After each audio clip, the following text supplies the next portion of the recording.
So in module number 4, planning projects, yesterday we have seen about this project stakeholder management knowledge area, the various processes, power versus interest grid with the stakeholders. Today let us move to the next part, that is all about the project communication management. So as we are knowing, communication is a very essential phenomenon in any organization, not only in any project, but whenever we consider any organization, the communication plays very important role in the day-to-day activities or in planning, in execution, and overall the variety of activities which are executed in that organization. If the communication is not proper, if the communication is not clear, then many of the times the interpretation of your communication may not be as you need, and because of that the entire process, the entire project, or your organization's performance, it may get affected because of this improper communication or improper interpretation of the communication which is in place. So that's why in project management, this communication has been given a great importance, and a special knowledge area has been defined for project communication management. So this project communication management includes the variety of processes which are required to ensure timely and appropriate planning, collection, creation, distribution, storage, retrieval, management, control, monitoring, and ultimate disposition of project information. So you can see the volume of work which is involved in project communication management. Simply when we consider that it is a project communication management, we feel that this is a very simple knowledge area. May not be much of the work is involved in this project communication management. Even in our curriculum also we are having communication skills subject, but we feel that communication skills subject is not that important. But later on, when you enter the professional life, when you enter the or when you want to move up in your professional life, your communication plays a very important role. And this particular skill which is coming under the soft skills, that is very essential, and there needs a structured methodology to learn how you should communicate, or how the communication should be managed, or how you should have communication management in your project. So there must be some standard methodology, there must be some standard approach, and if you go through this standard approach, then your project communication management will be successful. Now whenever we are considering this project communication management, there are variety of activities which are involved, like planning the communication. So how the communication will take place, we need to plan it properly. So the media through which communication is going to take place, the frequency at which the communication will be going on, and this communication is basically for what? All the sort of communication which will be taking place in your organization will be basically for distribution of the information which is related to the project, or the exchange of information with respect to your project. And if the information is not processed, or the information is not conveyed in proper sense, in proper format, at proper duration or proper period of time, then that information may be of no use to the person who is receiving that particular information. So there must be timely and appropriate planning of the communication, how the information is going to get transferred within your organization or outside the organization, collection of the information, how the information will be created, documentation part of your information, distribution channels for your information, storage of information. Nowadays, uh, if you go back for 5 to 10 years, 10 years back, then the storage of information was mostly in the form of hard copies. You may have some registers, you may have some files, you may have some storage for documentation. But now most of the document is in the form of e-documents, soft copy, and these storage of your document will be either through hard disks or through drives, or you can say in cloud. You can go for storing of your data, storing of your information. Now once you have this storage of data, then the another important point is about retrieval of the data which is stored, because many times we find that we have plenty of data collected, plenty of information is available in the form of storage with us, but when it comes to retrieve, when it comes to get the appropriate information from that particular storage, we are not able to get that particular information because there is no standard methodology for storage. So whenever you are storing the data, there must be some standardization, so that whenever it comes to retrieval of the data, using that standardization, it will be easier for us. So if you are, let us say, storing your data on drive, then giving the names to the particular files, certain numbers, a same file may get revised multiple times. So every time we should go for revision 1, revision 2, date of revision, so that it will be easier for the end user or the person who is going to retrieve the data to understand that the correct information is available to him.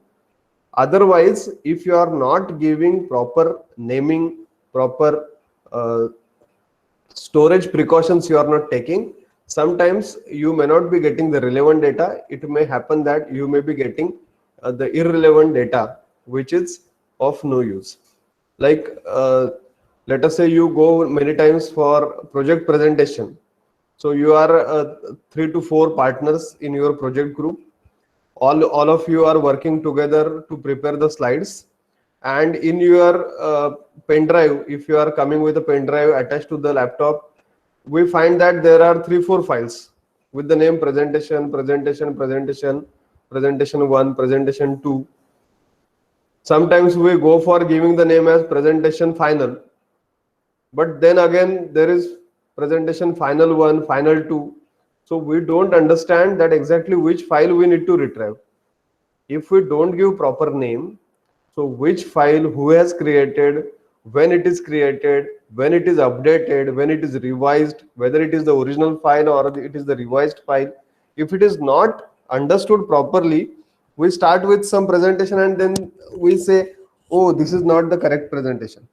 This information was already updated with my presentation, but now the slides which I have opened, they are not containing that information because by mistake I have opened some different presentation which was similar to that, but it is not updated. It is the older version. So that is, so communication is not only about the speaking. Communication, because normally when people asks you what is about your communication skills, so normally we say yes, we are very uh, we are having good command on 3 languages. Normally in our resume also we write Marathi, Hindi, English. Languages known, Marathi, Hindi, English. But when it comes to the communication skills, the communication expertise, then simply speaking is not important. Simply writing is not important.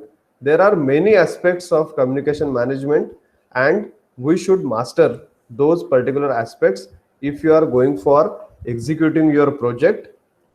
Then communication plays very important role. Controlling communication, managing the communication, monitoring how the communication is going on, and ultimate disposition of project information. The project managers spend most of their time communicating with team members and other stakeholders, whether they are internal or external to the organization. So the role of project manager is not actually executing some physical work or actually doing certain specific work.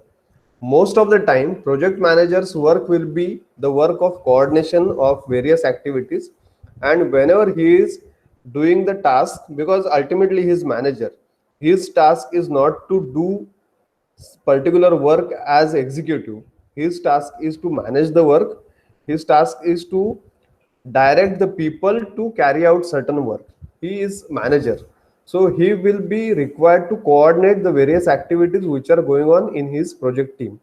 And now when he needs to coordinate various activities, it is obvious that his time will be more spent in communicating with the team members, because he need to take the work done from the team members, and at the same time he need to have a proper communication with the project stakeholders, either within the organization, that is internal stakeholder, or they may be outside the organization, which will be external stakeholders. So he will be always in communication with them, taking their requirements, taking their feedbacks, submitting them the progress of the project, taking follow-ups with respect to some aspects, some resources which are required, and likewise many parameters on which he need to go for discussion with the project team and project stakeholders with respect to the various parameters of your project. Effective communication creates a bridge between diverse stakeholders who may have different cultural and organizational backgrounds. So stakeholders, you cannot expect that they all will be from a similar background, or they all will be from a same kind of state of mind. So all of the stakeholders, they will be from different fields, they may be from different cultural sentiments, they may be from various organizations, and those organizations may be working in different domains. So in that scenario, the project manager, when he is dealing with these variety of stakeholders, then it is very important that he must deal with each stakeholder, keeping in mind what is the background of the stakeholder, what is the domain, what is the expertise of the stakeholder, what is the emotional, cultural, and behavioral sentiments of that stakeholder.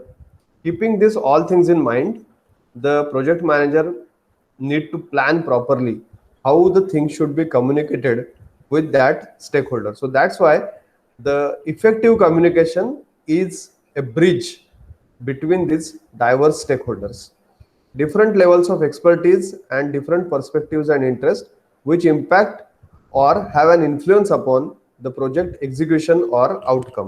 So in that way, if the communication is planned effectively and executed, then definitely it will be having a good impact, or it will be having good influence on execution of the project or the outcomes of your project. On most projects, communication planning is performed very early, such as during project management plan development. This allows appropriate resources such as time and budget to be allocated to communication activities. So normally this communication planning should be performed well in advance, well at the beginning of your project, when you are actually going for developing the project management plan. Because in project management plan you will be taking into consideration all the variety of activities which are related to that particular project, how they are going to be scheduled, what resources you may be required, which stakeholders will be playing what kind of role in those activities. So whenever you are preparing this project management plan, it will be always better that the communication plan should be parallelly prepared. If this is prepared parallelly, the resources like time and budget which are required for these communication activities, they can be also allocated to the communication activities. Effective communication means that the information is provided in the right format at the right time to the right audience and with the right impact, that is very essential. So 4 words: right time, right audience, right impact, and right format. So we should know which audience is requiring what kind of information, in what format he is requiring the information, when he is requiring that information, and in what impact we should provide the information. So if we are not clubbing all these things together, then information, whatever we are passing on to the stakeholder, that may not reach to that stakeholder in correct sense. To reach the information in correct sense, we should make sure that the information must be in right format, it must be supplied or it must be conveyed to the stakeholder at right time and with right impact. We should convey it to the stakeholder. Effective and efficient communication means providing only the information that is needed. Many times people don't understand what is the importance of giving the information in clear and concise manner. When we say concise, it should be exactly what is required. If you go on giving the information which is unnecessarily, then the most important part of the information which is actually required, it may get skipped, it may get ignored, and more focus may be given on the information which is immaterial, which is not required. So in that particular case, every stakeholder, every person who is working on the project, he must ensure that whenever he is communicating, whenever he is going for any sort of communication, in that communication, the information which is very, very essential, or the information which is only needed, only that should be supplied, that should be conveyed to the appropriate person. So that care must be taken by the project team members, project manager, project stakeholder, that only the needed information, it should be passed on.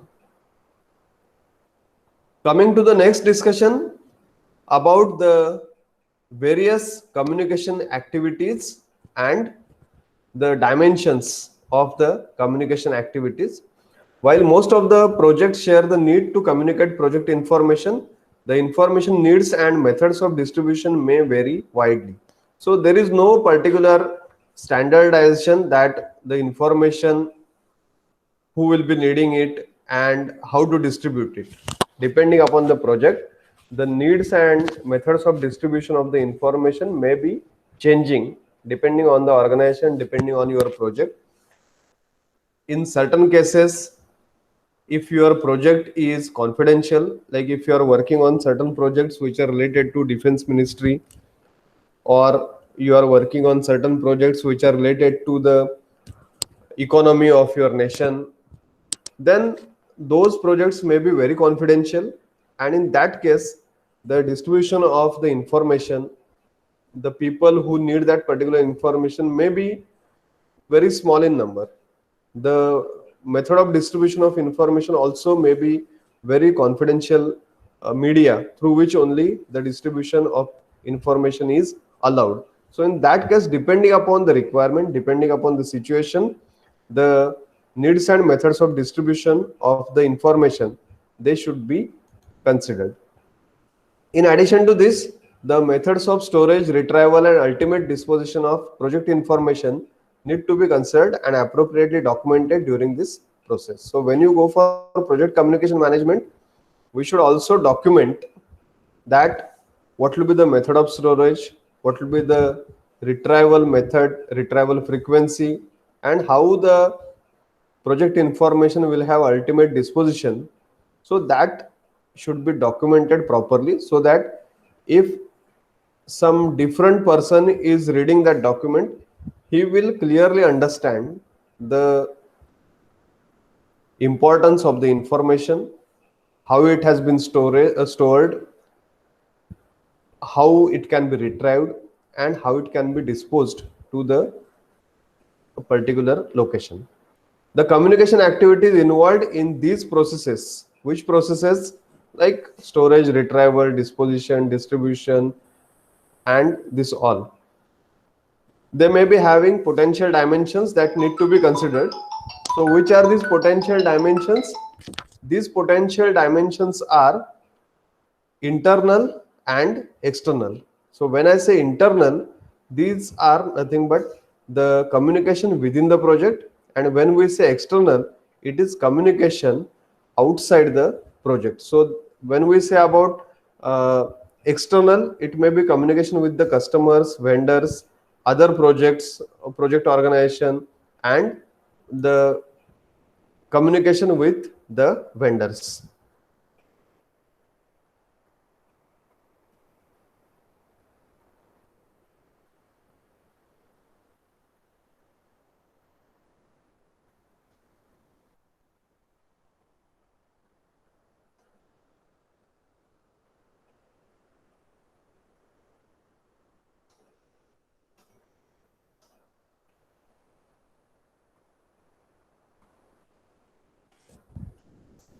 Then next is about the format. So formal and informal way of communication. So we may have reports, we may have minutes, we may have briefings. Just a minute.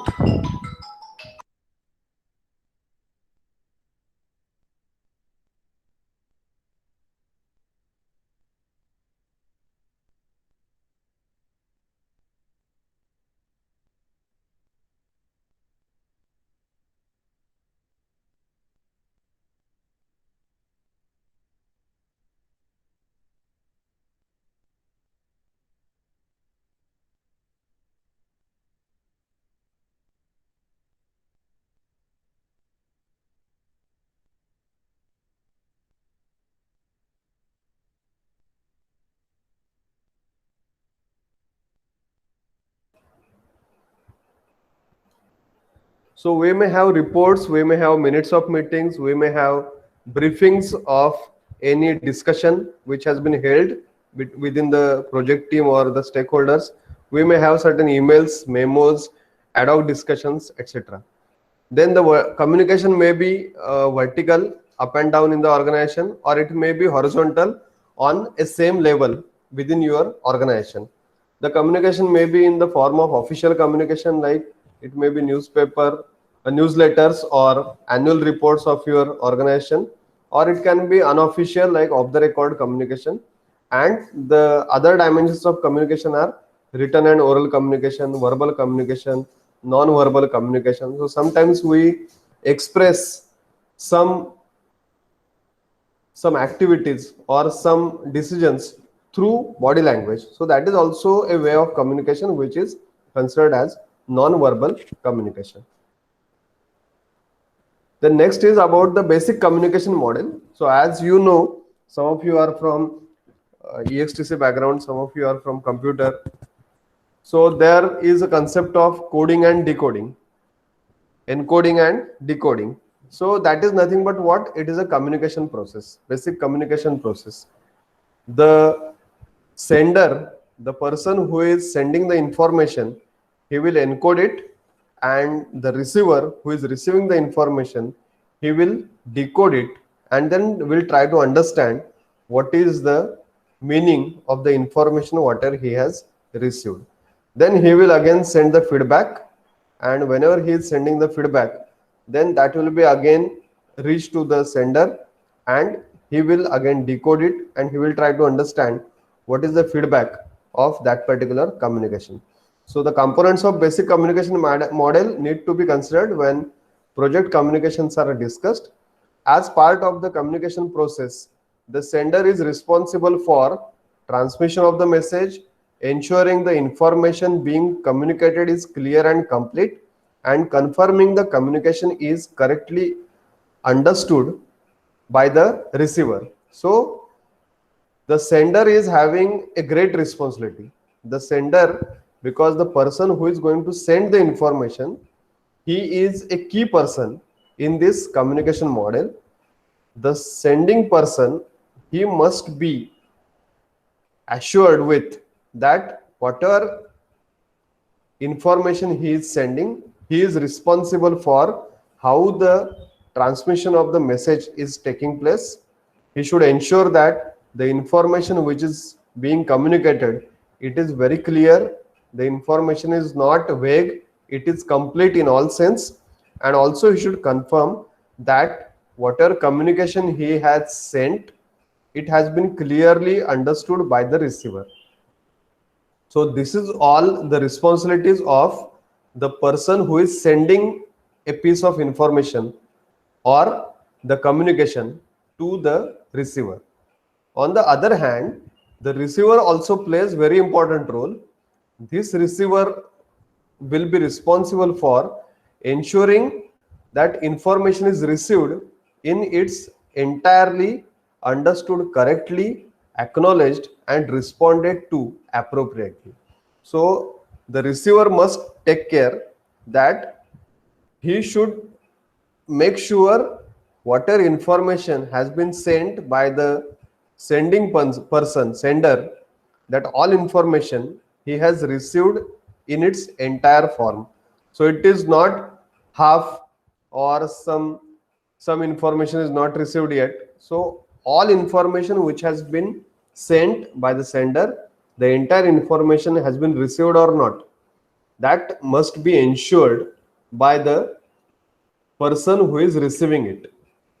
Let us say if you are going for any sort of communication in older days, when we you go for, let us say, writing some application, then at the bottom we used to write enclosure number 1, 2, 3, 4, whatever. Means that is a way of communication. We are sending some application, and along with the application we are putting certain documents as a supporting document for that particular application. So we are mentioning all this as the enclosure, so that the work of the sender is complete.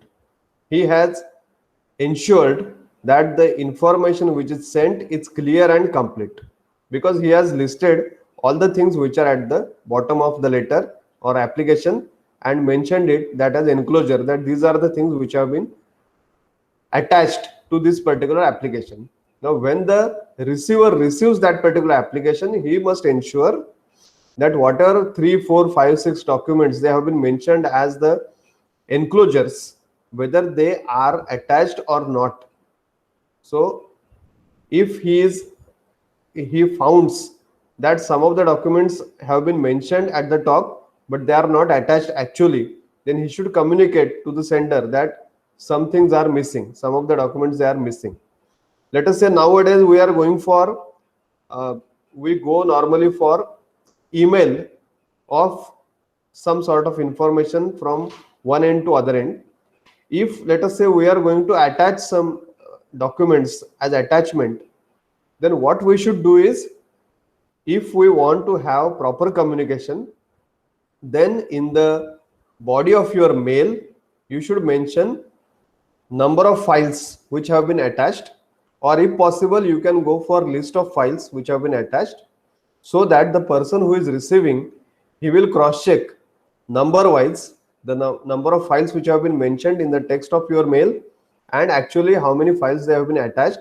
Because sometimes we say that please find the attachment and we click on the send button without attaching the file. So afterwards we come to know that there was no attachment. We simply said that please find the attached file and we forgot to attach.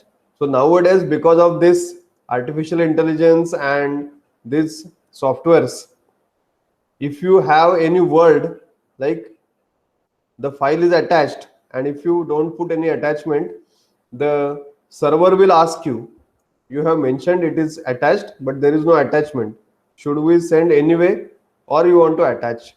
So that is possible because some additional intelligence has been put into the emailing facility. But that is the way in which The sender and receiver both should take care that the information should be communicated or it should be transferred in proper sense. Second responsibility of the receiver is he should understand the information correctly. Whatever communication, whatever information he has received, he should understand it clearly. He should understand it correctly, means he should interpret what the sender means to say through this particular piece of information. Once he understands that, he should acknowledge or respond to that particular information. Let us say there is a communication from sender to send particular data, then he should acknowledge or respond to that particular communication with the appropriate data. Then only the communication loop will get completed. So sender has sent some requisition, receiver has received it, he understands what is the requirement, whatever data he is having with respect to that, he will try to send it back and acknowledge the communication which is in earlier phase, and then the sender will actually receive that feedback and the loop of your communication process will get completed. If the receiver is not acknowledging, so acknowledging every piece of information is very, very important. Like nowadays, if you go for emailing something to someone, then as a standard practice, you will also get some suggestions at the bottom.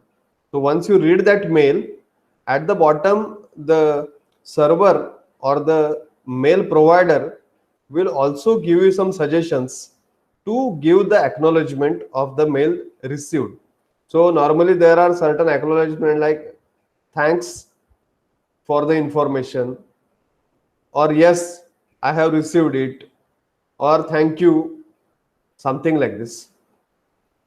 So if you simply click on that, a reply to the sender will be sent that yes, that mail has been received by the receiver, he has read it, and after reading, these standard replies, they are not at the top of your mail, they will be always at the bottom, so that it will be ensured that you will read the mail first and then you will click on that, so that the sender will be ensured that yes, the email has been read by the concerned person, and reading the email at the end he has clicked on that thank you for the information, I will reply back, or I will let you soon, something like this. So, or simply it is acknowledged. So some piece of information will be sent back as a form of the feedback message from the receiver.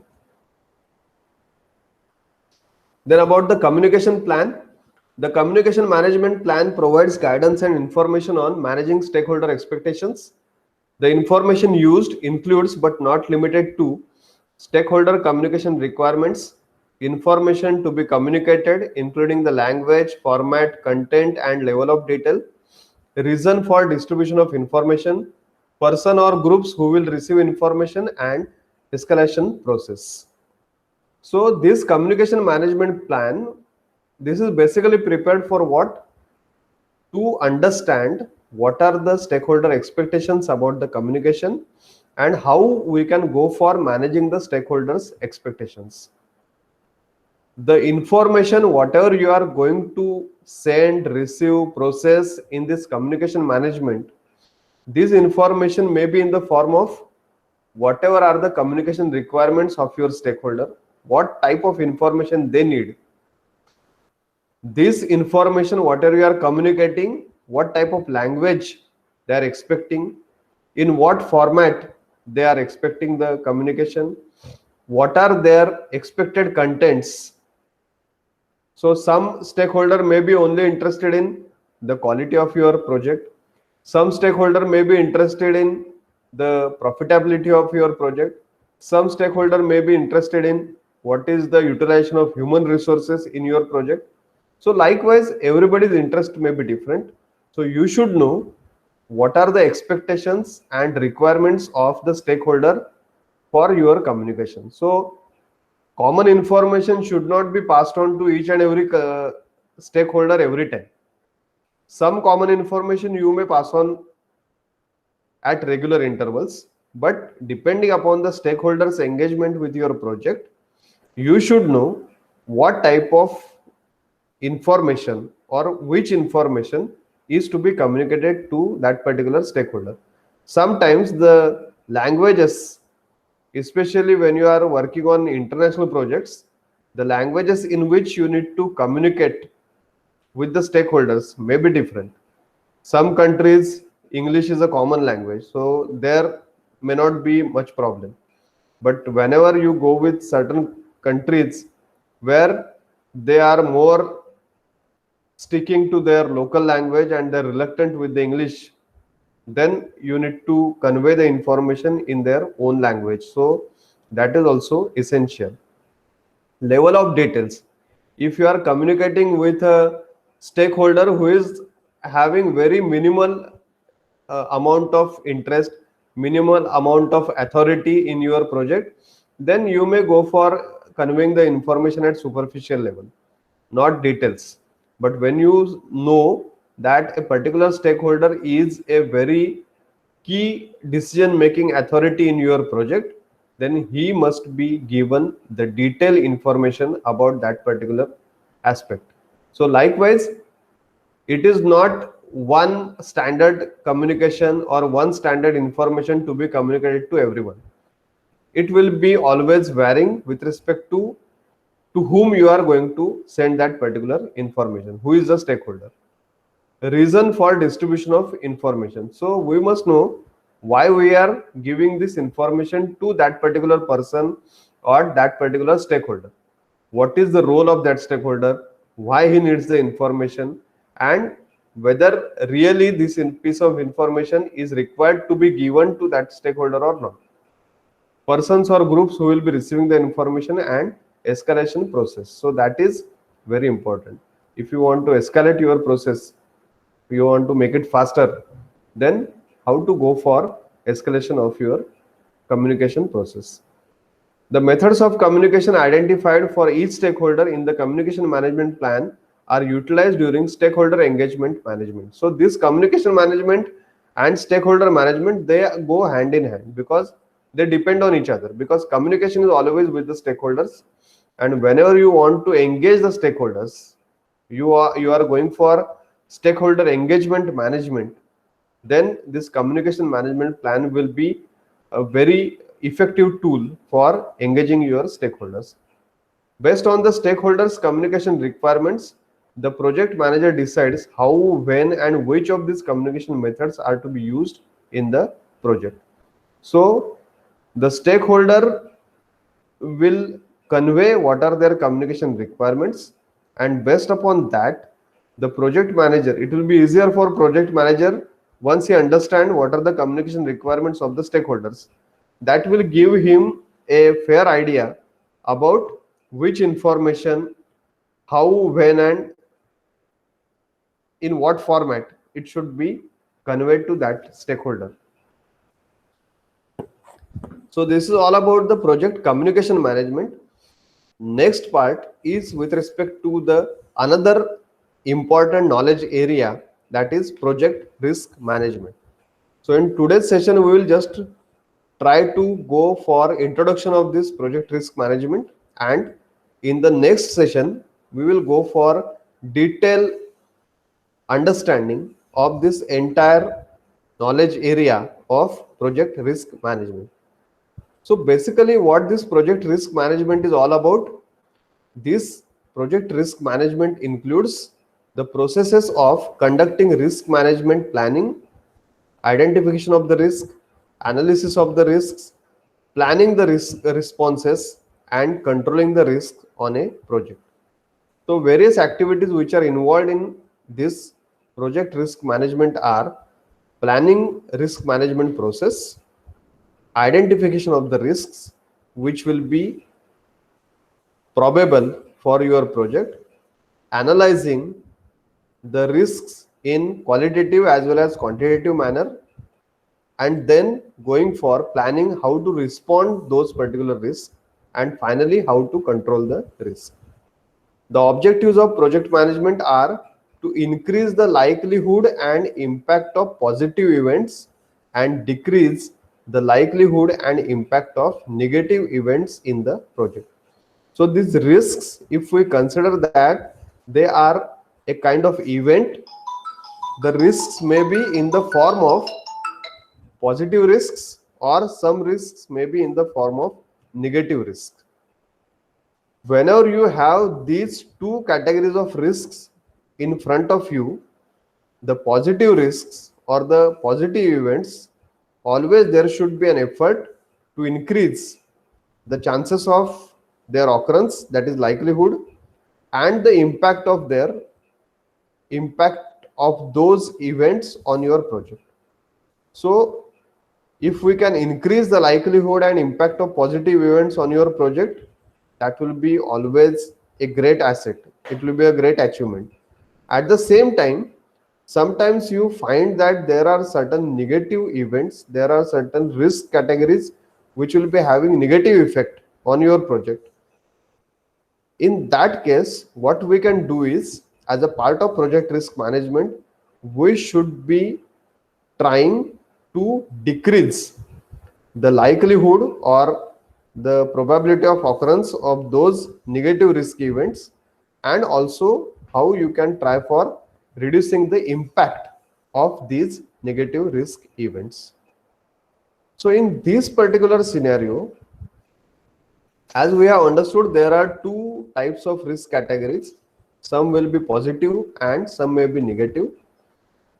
But always there are chances that the negative risks, negative events, they are more severe.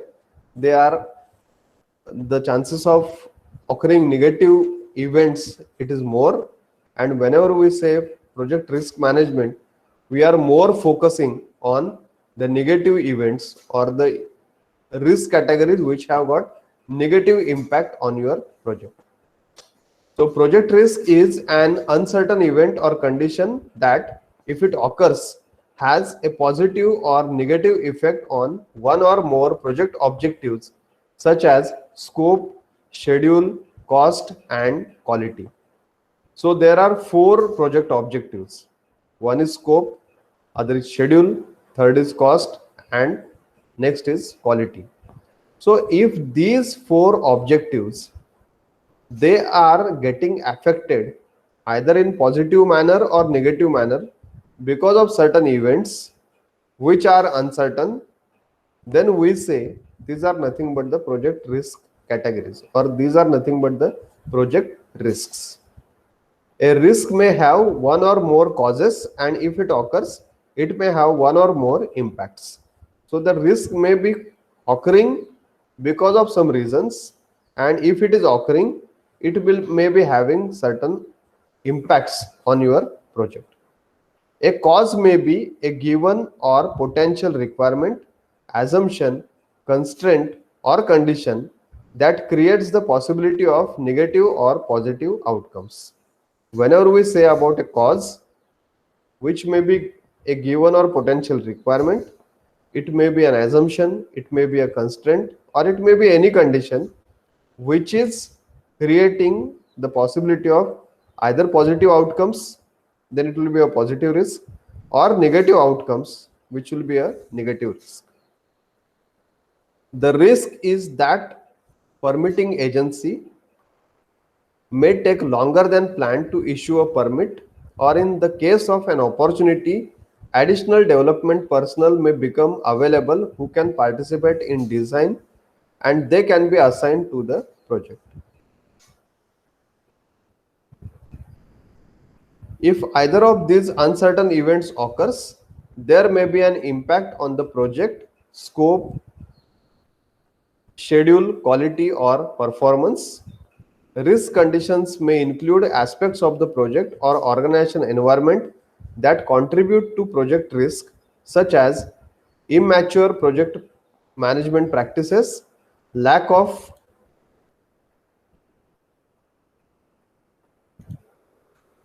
integrated management systems, concurrent multiple projects, or dependency on external participants who are outside the project's direct control. So this is a brief information about project risk management. and in the next session we'll be dealing with the entire project risk management knowledge area, the various processes involved, and the various activities inside each process in detail, so that the project risk management can be completely understood.